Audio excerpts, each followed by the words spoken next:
Hey everybody, it's A-Hole Cop. Thanks for stopping by. If it's your first time here, welcome. Today we are doing an install video. That's right, an install video. I'm going to be installing 2020 passenger grab rails on my 2019 Honda Goldwing. I got these for a couple of reasons. First and foremost, if I'm doing short trips, I figure they'll be a great tie down for a small camping bag to carry a small amount of camping gear. I do have a camper. Here it is. It's a 2012 Timeout Deluxe. I use this for doing big trips if I'm gonna stay somewhere for a long time and like tour the area. But for overnight trips, it'll probably be easier to take a small bag with maybe like a small tent, sleeping bag, sleeping pad, you know, just a few things like that. Another reason I got them, I figure it would be easier getting it up on the center stand with them. You can't really get a full grip on the rails that are on there now. And well, I tend to drop motorcycles from time to time, so I figure it'll be easier picking it up when I do that. What we're gonna do, we're gonna take the seat off, we gotta take the side panels off, and then we'll take the old rails out, put the new rails in. Okay, you wanna start with the saddlebag door open. You gotta remove this plastic panel here. It's just pushing clips, and you just gotta put a little elbow joist into it and pop it off. Here's a little tip. These grommets, rubber grommets here, they tend to get real tight and this plastic can be a little brittle. Put a little grease on them. It makes popping these panels on and off a lot easier. Okay, once you've got the panels off, before you remove the seat, don't forget to unplug the wiring harness for the heating element in the seat. Then, I've already moved the torque bolts that hold the seat down. You'll have to muscle it off the grommets that hold the seat in. Fish the wiring harness through, and the seat's off. You have to remove these 4 bolts. They're 12 millimeter.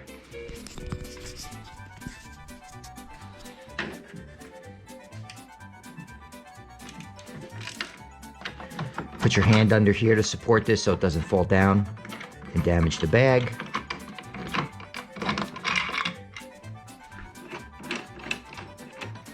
Now on the left-handed grab rail, there's this wire assembly here that controls the helmet lock.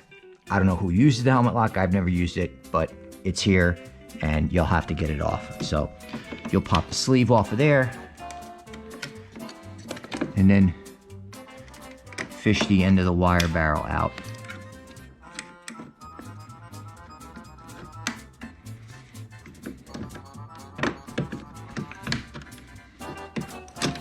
There you go.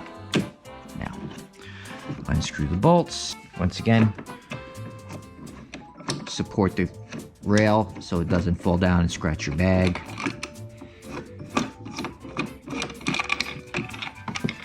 There you go. Here's a side-by-side comparison of what the grab rails are. These are the 2020 grab rails. You can see, you can get your hand in there. These are the 18 and 19 grab rails. Okay, now that we have the helmet lock wire engaged, seated, make sure the threads are started so you don't cross thread it. Believe me, that's easy to do. Okay, we've tightened our bolts. We've secured the cable for the helmet lock. We're gonna install the seat. First thing you wanna make sure you do is get that wiring harness for the heated seat and fish through there. Now, panel's back on. We got the new rails on, the seat is back on. Here are the rails before and after. You can see plenty of grip. Get something tied down real nice there. It should work out well. All right, guys. Here's my quick camp setup. This is a 90-liter dry bag that I got off Amazon a while back. It's like, I don't know, 50 or 60 bucks. Shop around. I'm sure you could find one cheaper. But it holds all my gear for a quick camp, just like an overnight thing. Tent, 4-person tent, just Walmart brand. They've always worked for me. I've never had a problem with them. Here's a sleeping pad. I'm gonna try using it on this trip. I got it at REI. It has, I think, an R7 rating. to keep you warm. So I'll let you know how this goes. I don't know how it's gonna work. Like I said, I'll try it out for the first time. I did get their pillow before I went to Florida, and I used it the whole trip down. I filled it up before I left, and it held air and it held its pressure from like 25-degree temperatures all the way up to 80-degree temperatures. I didn't have any problems with it. So if the sleeping pad works as good as the pillow, I should be all right. Camping chair, just your basic collapsible chair, and sleeping bag. It's nothing fancy. It's a 0-degree bag, Walmart. I don't know if it's Coleman or the Ozark brand that they sell. I don't even remember anymore. I got it about 12 years ago. Now I know sleeping bags have like an expiration date, they have a shelf life, but this has always worked good for me. And I use it in January, I use it in February. From here all the way to Florida, I usually stop at a rest area for a couple hours. I take a cat nap before I get up and drive again. So I use this in probably 35-degree weather this past January or February, and all I wore underneath it was a sweatshirt and sweatpants, and I was warm, I was fine. So I'm not gonna upgrade my sleeping bag until I really have to. As long as it's still working, I'm gonna keep using it. So that's it for the bag. It should fit right on the back seat. I'll get it all put back together, and we'll throw it on the bike and we'll see how it works. Here it is on the Goldwing. I know I have to get rock straps, but plenty of room. It's behind the backrest. It's water resistant. It ain't going anywhere. So now we'll strap it to the Harley and see how it looks there.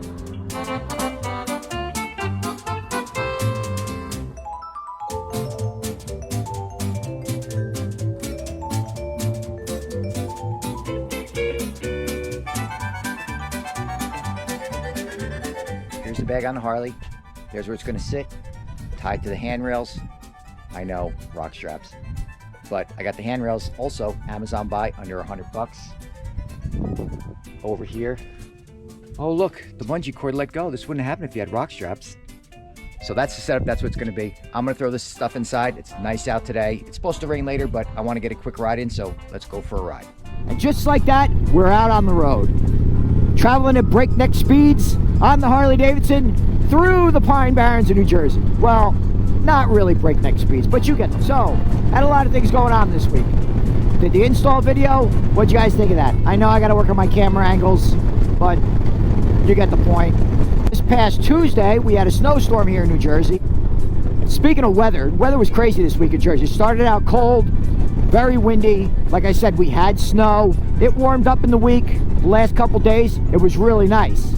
I'm always looking at weather across the country where I have my trips planned, and like I've said before on the channel, I'm coming up on my road trip. Should be less than 3 weeks now in April, and I'm going to Texas. Still have plans to go to Texas, but I was just following the weather. I saw that Big Bend National Park down at the southern border of Texas by El Paso got 6 inches of snow this past week.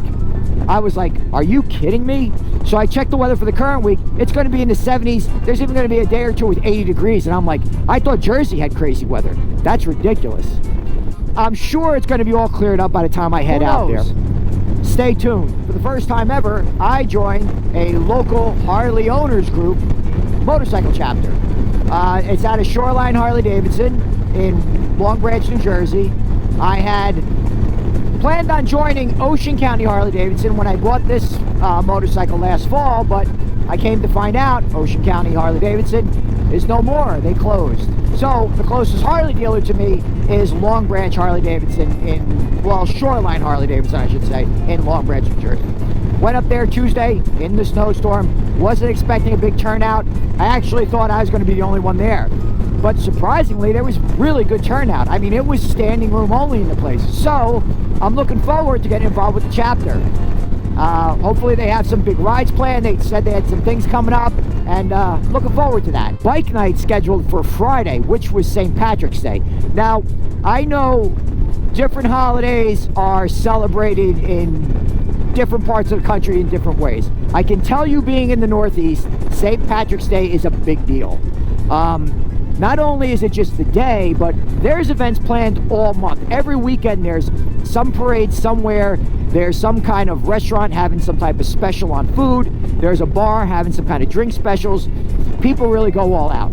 Maybe a little too much all out. So I had all intention of going to bike night, but I just thought, you know what?